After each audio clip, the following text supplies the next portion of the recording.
सलमान खान का कॉन्सर्ट हुआ, उससे पहले तकरीबन हफ्ता 10 दिन पहले जस्टिन बीबर का एक कॉन्सर्ट हुआ। वो कह रहे हैं कि हम मॉडर्नाइजेशन की तरफ जा रहे हैं, लेकिन कुछ लोग कह रहे हैं कि मॉडर्नाइजेशन नहीं, ये वेस्टर्नाइजेशन है।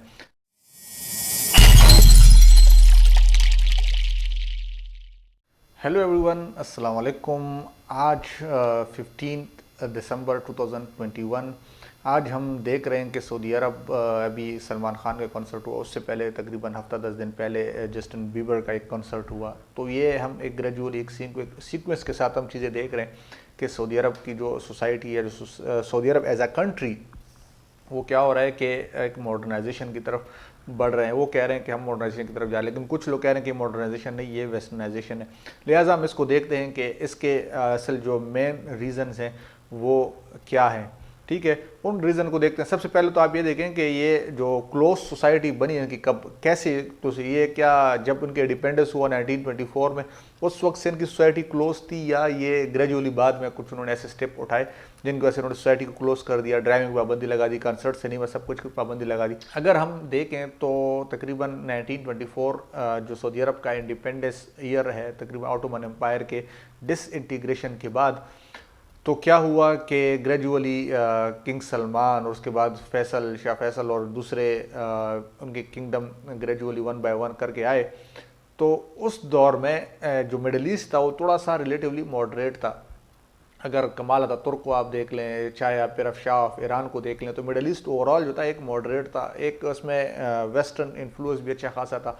आप देखें कि सारी चीज़ें चल रही थी, सिनेमा वगैरह भी चल रहे थे, ईरान में भी अच्छे खासे चल रहे थे। लेकिन फिर क्या हुआ कि ग्रेजुअली एक इमाम खुमैनी फैक्टर उसमें आया कि इमाम खुमैनी का जब रेवोल्यूशन आया 1979 में, तो उसके बाद क्या हुआ कि उनकी जो रेवोल्यूशन के जो असरात थे या उनकी जो पेनिट्रेशन थी वो अरब के बाकी कंट्रीज़ में भी जाना शुरू हो गई थी, जिसकी वजह से Saudi Arab being leader of the other Muslim block, उन्होंने क्या किया कि हर तरह से जो सोसाइटी जो ओपन थी, सिनेमा और सारी चीज़ें चल रही थी, उनकी ऊपर पाबंदी लगाई। ऐसा ना हो कि ये जो पेनिट्रेशन है रेवोल्यूशन की, ये दूसरे सोसाइटी में भी चली जाए। लेकिन उसको रोकने के लिए उन्होंने क्या किया कि सोसाइटी को बिल्कुल क्लोज डाउन कर दिया कि वमेन की गाड़ी नहीं चला सकती, उसके अलावा हर तरह से वमेन जो है वो बाहर नहीं जा सकती। सोसाइटी को एक तरह से बिल्कुल कंजर्वेटिव सोसाइटी बना दिया। ये 1980s की बात है।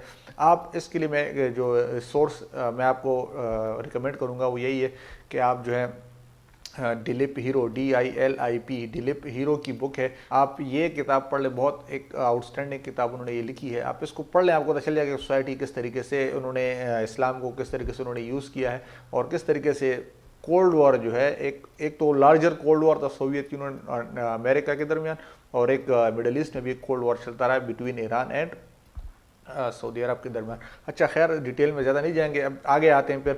फिर उसके बाद अरब स्प्रिंग हुआ। अरब स्प्रिंग में भी दोबारा से कुछ किंगडम्स को ख़तरा हुआ, कुछ को कहीं पर अरब स्प्रिंग के तहत भी कुछ कंट्रीज़ होस्नी मुबारक वगैरह गए, कुछ किंगडम बच गए। ठीक है ना, बशारुल असद जो सीरिया में, वो उनकी हुकूमत बच गई, और बहुत सारे मिडल ईस्ट में इस तरीके से चीज़ें चलती रहीं। लेकिन क्या हुआ कि 2015 में एक डेवलपमेंट होती है। 2015 में पेरिस एग्रीमेंट के तहत मिशन विजन 2030 के तहत आपने बहुत सारे फॉसिल फ्यूल्स को कम करना है, फॉसिल फ्यूल्स को ख़त्म करना है।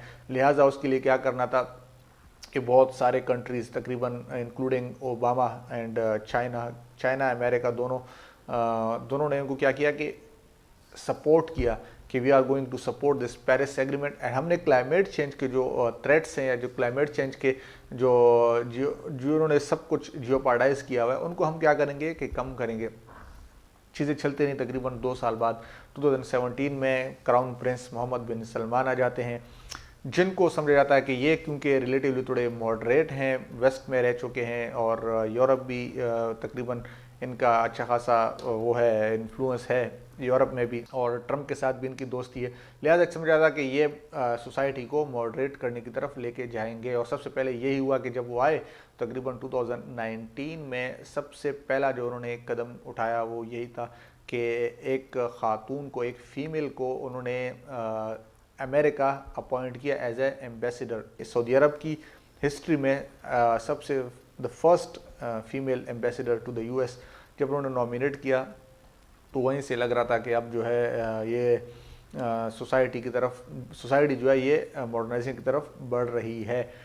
फिर उसके बाद साथ साथ एक और भी चीज़ पैरेलल में चल रही थी, वो थोड़ा जियोपॉलिटिकल के सेंस में था। वो ये था कि इसराइल के साथ मिडिल ईस्ट कंट्रीज़ के रिलेशंस कायम हो रहे थे, जिसमें सऊदी अरब भी एक शामिल था, उसका नाम भी आ रहा था। लेकिन सऊदी अरब ने एंड टाइम पे बैक आउट कर लिया। क्यों? क्योंकि उनकी सोसाइटी थोड़ी सी कंजर्वेटिव है। कंजर्वेटिव सोसाइटी ने, क्योंकि ज़्यादा वो इस्लाम को प्रेफर कर रहे थे, तो और सोसाइटी को देखते हुए सऊदी अरब ने थोड़ा बैकआउट किया। यूएई क्योंकि थोड़ा मॉडरेट था, थोड़ा उन्होंने ज़्यादा मॉडर्नाइजेशन शो की। यूएई ने क्या किया, उन्होंने इसराइल को एक्सेप्ट किया। इसलिए आपने देखा होगा कि यूएई में कोई रिएक्शन भी नहीं आया।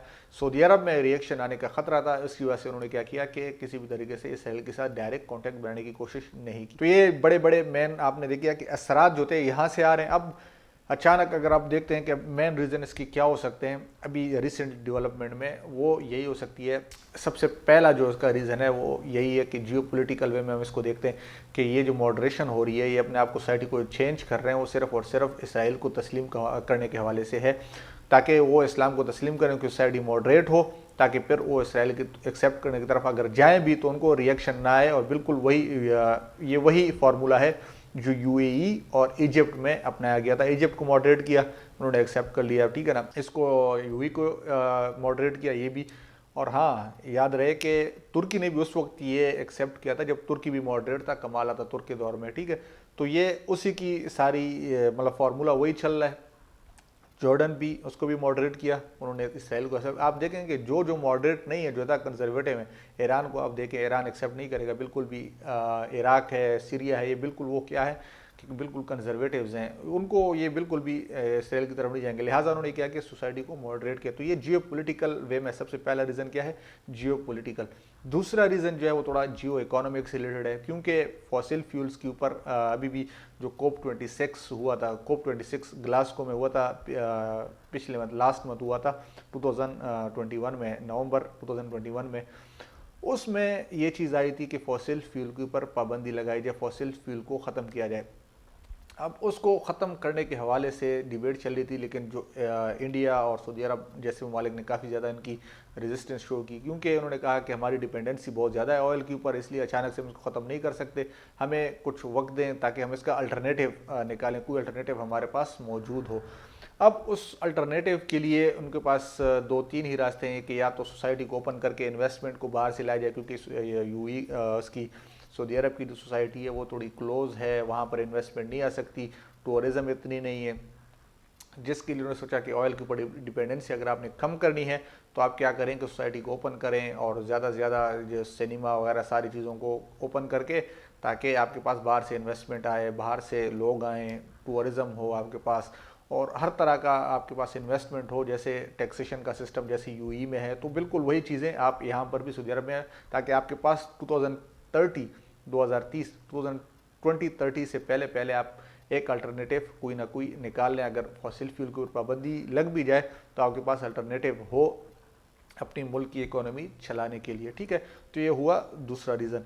तीसरा रीज़न है वो थोड़ा एक सोशल हवाले से है कि किस तरीके से जो इस्लामिक एक सोसाइटी है वो इंटॉलरेंस की तरफ, कुछ लोग हैं वो इस्लाम को इस तरीके से पेश कर रहे हैं कि वो जैसे इस्लाम जो है वो एक इंटॉलरेंट सोसाइटी है, वो बर्दाश्त नहीं करती दूसरे लोगों को। तो कुछ लोगों का ख्याल ये भी है कि मे बी जो सऊदी अरब ने मॉडरेशन की तरफ गए हैं तो वो यही है कि सोसाइटी को थोड़ा सा मॉडरेट किया जाए, और यहाँ पर जो इंटॉलरेंस का एक फैक्टर है जिसकी वजह से इस्लाम की जो एक बेहतर एक जो अच्छी एक तस्वीर है, वो जो पिक्चर है वो वेस्ट में नहीं जा रही, जिसकी वजह से क्या है कि इस्लाम का एक पूरी इमेज इस्लाम की वो ख़राब हो रही है। उस इमेज को मॉडरेट करने के लिए और दुनिया को बताने के लिए कि भाई हम जो है हम मॉडरेट हैं, हम उस एक्सट्रीमिज़म माइंडसेट के साथ हम नहीं जा रहे, जो लोग ये कर रहे हैं वो हमारे इस्लाम के साथ नहीं है, तो हम बीइंग मॉडरेट इस्लाम हम दुनिया के साथ चल सकते हैं। तो दुनिया के साथ चलने के लिए ये स्टेप उठाया है। कुछ लोगों का ख्याल ये है कि ये तीसरा रीज़न यही है कि सोसाइटी को मॉडरेट, और दूसरा ये कि सऊदी अरब ने स्टेप उठा के पूरी दुनिया को ये बता दिया कि हमने भी इस सोसाइटी को इस तरह बनाना है अगर हमने दुनिया के साथ चलना है। तो एक तरह से कुछ लोगों का ख्याल है कि सऊदी अरब ने ये स्टेप उठा के एक लीडरशिप का मुजाहरा किया है। तो ये हुआ आपका तीसरा रीज़न। फोर्थ मेन जो रीज़न है वो उसका यही है कि उनके ऊपर केसेस थे सऊदी अरब के ऊपर। आपने रिसेंटली देखा होगा कि अमेरिका ने भी एक रिपोर्ट पब्लिश की थी कि किस तरीके से जमाल खशोगी, ख़ासकर जमाल खशोगी के ऊपर, तो उन्होंने एक इल्ज़ाम लगाया था कि इसमें मे बी किंगडम का रोल हो सकता है, किंगडम जो है इसमें इन्वॉल्व हो सकता है, क्योंकि उसकी तो लाश कहीं पता नहीं चला अभी तक कि वो गएगा। लिहाजा इस तरह की क्रिटिसिज्म को रोकने के लिए, अपने साथ दूसरों को मिलाने के लिए और अपनी अटेंशन जो उनके ऊपर लगी हुई थी उसको डाइवर्ट करने के लिए उन्होंने ऑल ऑफ द सडन ये दो तीन इवेंट्स किए, ताकि अटेंशन डाइवर्ट हो और लोगों को सामने एक अच्छी तस्वीर जाए किंग क्राउन प्रिंस मोहम्मद बिन सलमान की। सारी जो क्रिटिसिज्म थी वो मोहम्मद बिन सलमान के ऊपर ही हो रही थी, किंग मोहम्मद बिन सलमान जो क्राउन प्रिंस है। तो ये 4 मेन आपकी बड़ी रीजंस हो गई।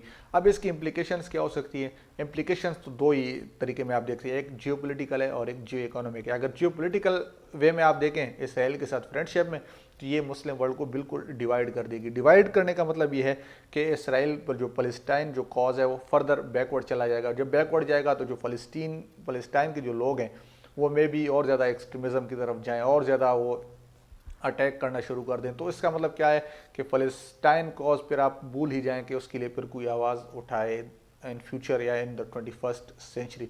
ठीक है।